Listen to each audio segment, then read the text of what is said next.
Et elle existait, cette injustice, dans le jeu des petits ou dans la cour des grands, au cœur de ce peuple de joues rouges qui faisait semblant, les poings hauts levés et l'âme bien trempée dans la salive du verbe, là où les gueux se faisaient la guerre pour rire, à en pleurer. C'est de la bouche de Léo Ferré que jaillit un de mes souvenirs.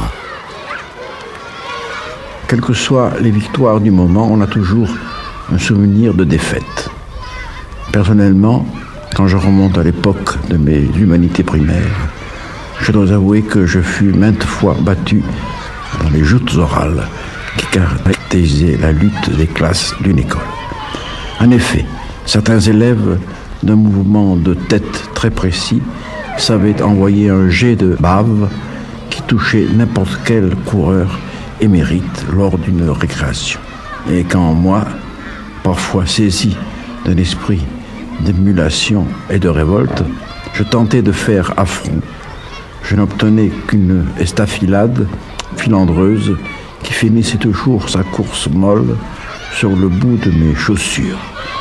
J'avais beau tourner 7 fois ma langue dans ma bouche, aller chercher des munitions dans le fond de ma gorge, rien n'y faisait. Jamais je n'eus le molar et la manière. Il m'a fallu bien des années de contribution directe à la prospérité de la régie des tabacs pour comprendre les raisons de mes échecs. Mes munitions étaient inadéquates à ce type de combat. Il fallait des muqueuses bien chargées et un nez aux couleurs de l'hiver.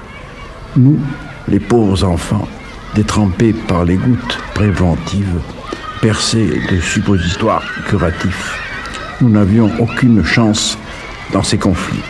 Seuls les jeunes confiés aux rigueurs du climat pouvaient gagner ces batailles.